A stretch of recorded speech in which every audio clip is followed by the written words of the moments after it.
No vídeo de hoje nós vamos tratar de um tema bastante atual. Estamos vivendo uma pandemia Covid-19, caminhando para o terceiro ano. E nós vamos tratar de uma outra que é considerada a mãe de todas as pandemias, né, que é a gripe espanhola. É necessário começar dizendo que a gripe espanhola ela aconteceu no contexto da Primeira Guerra Mundial. Né? Já no finalzinho da Primeira Guerra Mundial, que é de 1914 a 1918, a gripe espanhola ela aconteceu entre 1918 1919 até o início ali de 1920. É um vírus, a influenza A, vírus da gripe do subtipo H1N1. A teoria mais aceita é que a peste surgiu em uma base militar no estado do Kansas, nos Estados Unidos, sendo o primeiro paciente um soldado que deu entrada na enfermaria, com sintomas de gripe no dia 4 de março de 1918. Como eu já falei, estávamos vivendo a Primeira Guerra Mundial. Nas semanas seguintes, foram internados mais de 11 soldados. E dali a doença se espalhou para outros acampamentos e tropas do exército dos Estados Unidos. Depois, outros casos foram detectados em trabalhadores de fábricas em Detroit. Como a Espanha não estava envolvida diretamente no conflito da Primeira Guerra Mundial, as notícias sobre a doença elas vinham mais de lá. E os governos dos países envolvidos na guerra fizeram mais censura no sentido de não dar ampla divulgação da pandemia. Como as notícias vinham mais da Espanha, essa é uma das hipóteses por isso, ficou conhecido como o nome de gripe espanhola. Tivemos 3 ondas. A primeira onda foi de fevereiro a março de 1918. A segunda onda já foi no segundo semestre, agosto de 1918. E a terceira, já o finalzinho ali, janeiro a maio de 1919. Dessas 3, a segunda onda foi a mais letal e de amplitude mundial. Dos Estados Unidos, ela correu para o mundo, no contexto, como eu já falei, da Primeira Guerra Mundial. Uma tripulação estadunidense levaria a gripe espanhola dos Estados Unidos para a Europa, que era considerado o epicentro ali da Primeira Guerra Mundial. Os sintomas eram pneumonia, hemorragia pelo nariz, ouvidos, delírio, dor de cabeça e nas costas, diarreia e muitas vezes a perda do olfato. Naquela época, início do século XX, não se conheciam os aparelhos respiradores, nem os antibióticos, e os vírus não eram vistos pelos microscópios existentes.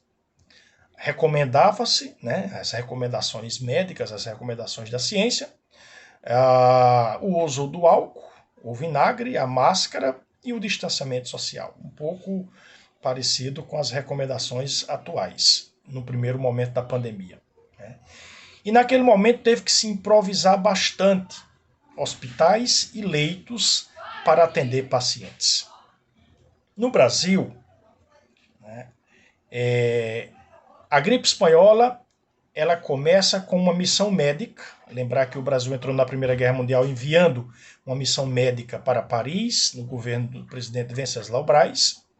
Uma missão médica composta por 1.502 homens, enviada para Paris durante a Primeira Guerra em agosto de 1918. Esse navio que saiu do Brasil aportou em Dakar, no Senegal, antes de chegar na França.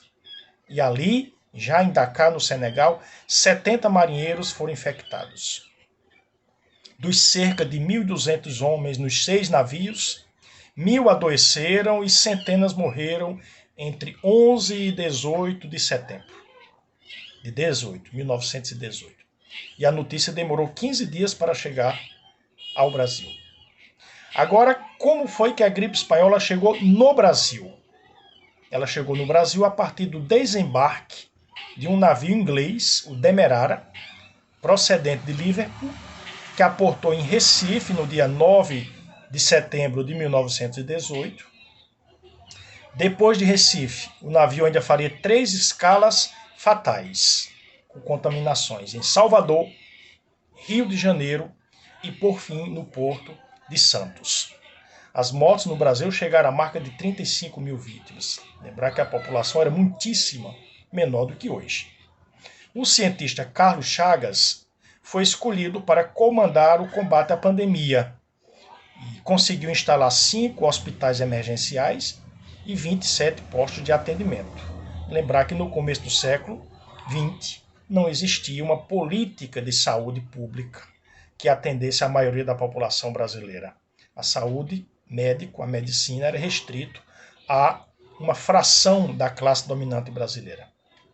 Apesar das medidas preventivas e dos novos hospitais e postos, ocorreram mortes em massa que trouxeram sérias consequências, como pacientes amontoados no chão das enfermarias e faltava inclusive caixão nas casas funerárias. Por fim, quais as lições que nós podemos tirar da gripe espanhola para a pandemia que vivemos atualmente, para enfrentar justamente esse momento difícil que nós estamos vivendo? Eu considero que primeiro temos que rechaçar o negacionismo e os negacionistas, alimentado por governos de extrema-direita, exemplo do governo brasileiro. Segundo, confiar nas recomendações da ciência, e não em fake news, nem em kit cloroquina. Terceiro, brigar por verbas e mais verbas no orçamento federal e no orçamento dos estados para a pesquisa, para a ciência, para a tecnologia, para instituições como a Fiocruz e o Instituto Butantan. Quarto, defender com unhas e dentes o SUS, o maior sistema público e gratuito de saúde do mundo, apesar dos planos privados de saúde e da sanha dos capitalistas por privatizar direitos sociais, como saúde, educação e previdência social. Quinto, reconhecer que a pandemia afetou e matou mais as classes e grupos subalternos, a exemplo do povo pobre, preto e da periferia.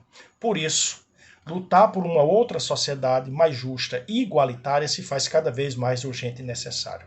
E por fim, a mensagem de virada de ano: fora Bolsonaro e o bolsonarismo, e muita luta para 2022. Um abração e um feliz ano novo com muita luta em defesa de uma reconstrução desse país e das garantias das liberdades democráticas, e luta por uma sociedade melhor, uma sociedade anticapitalista, antirracista, antipatriarcal, anti-LGBT-fóbica, uma sociedade em que nós possamos viver fora da exploração e das opressões.